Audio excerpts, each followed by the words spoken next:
Did you know that St. Luke's University Health Network, based in the Lehigh Valley, Pennsylvania, has been recognized by the U.S. government as the highest performing health system in the United States for quality? You heard right. St. Luke's #1 recognition affirms our status as the top leader among the most respected healthcare providers in the nation, including Houston Methodist and the Mayo Clinic.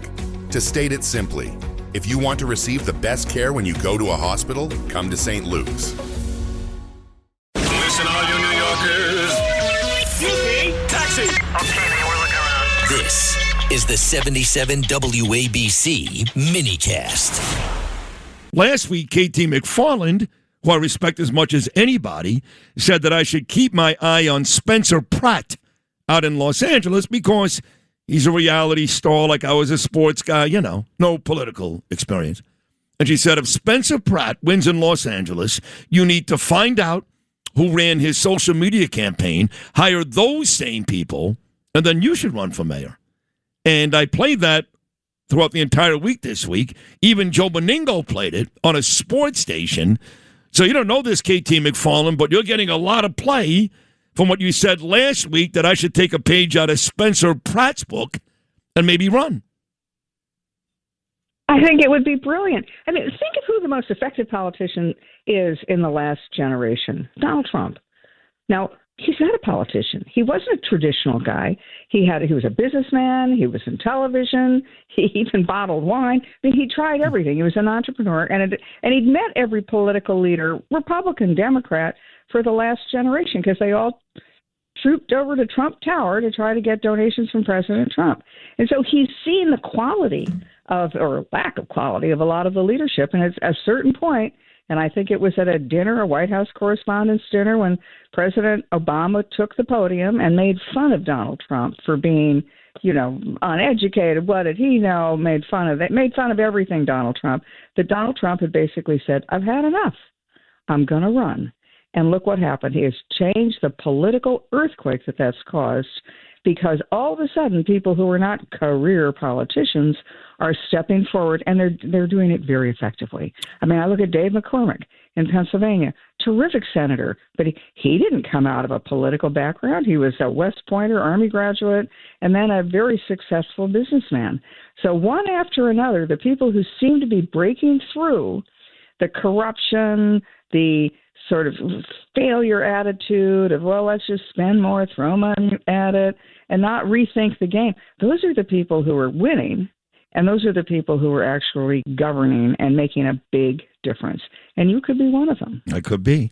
Thank you for that. I agree with you, too. Those are the people. I know I brought this up with you a couple of weeks ago, but I love the fact that you worked for 4 presidents, and 2 of them are the 2 best presidents of my lifetime. Some would argue, along with Abe Lincoln, maybe Jefferson, the greatest presidents ever, and that is Ronald Reagan and President Trump. And I know that one guy does something better than the other guy. They each have their strengths, I guess. Not many weaknesses, but I guess they're human. But in the end, if I asked you just flat out, who will go down as the better, more influential president when it's all said and done, because Trump is still serving, President Donald J. Trump or Ronald Reagan, what does your crystal ball tell you? It depends on the next 3 months, but it could be President Trump. Now, why do I say that?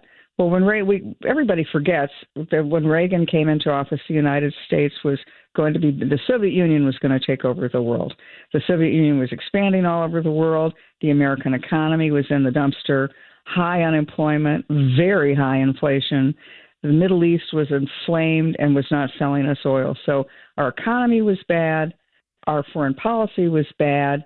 And the American people just seemed a sense of, oh, it's over. I mean, before it's really begun, it's over. We're a failure. America the problem is you. Jimmy Carter told us the problem is you, Americans. And so President Reagan came in, it's morning in America, and he flipped it all around, right? The economy got fixed very quickly. We took down the Soviet Union and destroyed communism. The world had a generation of pro-democracy around the world, and the American economy took off, but not only took off, it created a whole new industry, which was the computer industry, the technology industry. Now, where is President Trump and all that? I think his big takedown is going to be, does he revive America again? America's in a very similar position. But when he took office, America. Well, hold on. I know it is. Oh, you mean when he first took office? Because what I remember, and I'll get back to your Trump point, was I was 13 years old, and I remember being on a line in Brooklyn with my mom and dad and my sister. He was trying to get gas. And the line was like miles and miles long. And I remember that Americans were embarrassed. The hostages, because you'll get to Iran, they had our hostages, when Jimmy Carter was president. And, when the hockey team won, for example, in Lake Placid, that had less to do with a hockey goal against Russia or Finland and more to do with, oh, my God, I'm actually proud to be an American again. Do you feel like when he beat Joe Biden that we were really at that point where we were with Jimmy Carter in 1979? Oh, absolutely. But with a more formidable adversary, and that's China. And I do think that President Trump has it in him. And the difference is, in a lot of ways, President Trump is knowledgeable about a range of things. It's not just that he's really an expert on a couple of things or he really has sort of toughness in one or two different areas. Reagan was tough in a couple of areas where he would just stick with what he thought was right no matter what, and that was on taxes, the economy, communism, the Soviet Union. Trump is really good on a whole lot more things. I mean, his breadth of intellectual curiosity is extraordinary, and yet at the same time he's still got that toughness. I mean, when he was asked about Iran, are you worried about gasoline prices and Iran using oil in the Strait of Hormuz to blackmail us? And of course, the quote that President Trump gave has been cut and diced and sliced and taken out of context. But what President Trump's meaning was, I'm not going to let these guys blackmail me or the United States over oil. So am I concerned? Well, I'm not as concerned about that as I am about Iran having nuclear weapons. And if they're willing to blackmail us with oil, think of what they will do if they have nuclear weapons. So where are we with Iran? Does this thing start up again in a couple of days? Or, they polled a bunch of Americans, and Americans said, when asked the question, I saw this on Brett Baer, how long you think this thing will last? And they asked a day, they asked a couple of months, they asked a year. And the majority of the people that were polled said at least 3 months. What do you think? No, I think President Trump's going to make a decision shortly to resume. And so all these talks about the talks, right? The rumors are that Iran wants this, the United States wants that, Iran's about to fold, this is about to happen. There is some kind of negotiation. How serious it is, who knows?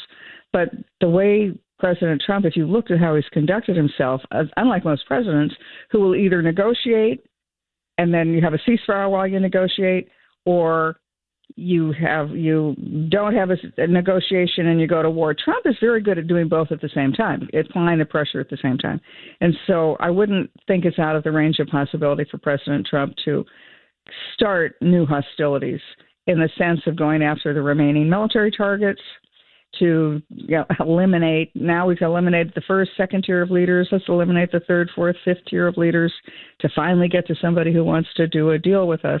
The difference now is that the Gulf Arabs appear to be on our side. And that's important because we don't want to be in the Middle East forever having to enforce this agreement alone. We would want our neighbors and our allies in the region to do a lot of the heavy lifting for us, intelligence as well as military heavy lifting, and I think that's a good thing. But I would not be at all surprised if he resumes military action. He can't stop now. And when people say, oh, well, it's going to take 3 months, 6 months, whatever, he knows he knows he has to face the electorate in November. And he saw what happened in his first term when the Democrats took control 2 years into Trump's presidency. The rest of the presidency was impeach, accuse, charge. It really hamstrung President Trump, and he can't let that happen this time around. So I do think that he'll force for some kind of a conclusion. I hope he forces for some kind of a conclusion with the Iran war in the short term. In the final 60 seconds, I agree with you. I think he knows what's at stake here, and we'll see him later on this afternoon. Here in Rockland County, he'll be there to talk about the economy, but really to endorse my dear friend Mike Lawler, who's going to join us next. Mm-hmm. He's about to close up this Iran thing, hopefully, but to start, Cuba Now, I did speak to our mutual friend Victoria Coates from the Heritage Foundation yesterday. Yeah. She is great. And she said that this is not like Venezuela. It's not going to be that type of military operation. This will be, in terms of military, a little easier. But she does expect that it's much like the Iran ending, maybe just days away. And she does expect a 100% victory like we've seen most of the time with President Trump. What do you expect? Well, since Victoria is one of my mentees, I mentored her for years and think she's awesome. I also agree with her. I think Cuba will happen very quickly. I think all the pieces are already in place. The indictment, to me, the indictment of the 94-year-old Raul Castro, who's in mental and physical complete decline. Nobody's going to drag him in handcuffs in a jumpsuit, I don't think, into a court. It's the important thing is to make the marker that he was a criminal and he did very bad things to people, and that'll help the American Cuban community in Miami to say, right, we were right all along, but at the same time it gets him off the script and into a retirement home or hospital or wherever he is. And then the only thing standing in the way of an agreement is a bunch of corrupt, incompetent leaders that the Cuban people don't like him. And the opportunities, people who are looking at Cuba as an American investment opportunity and a way to really have a very close relationship, they've already been to Cuba. They've already been measuring the drapes. So I think it's a matter of a short period of time. God, I love you.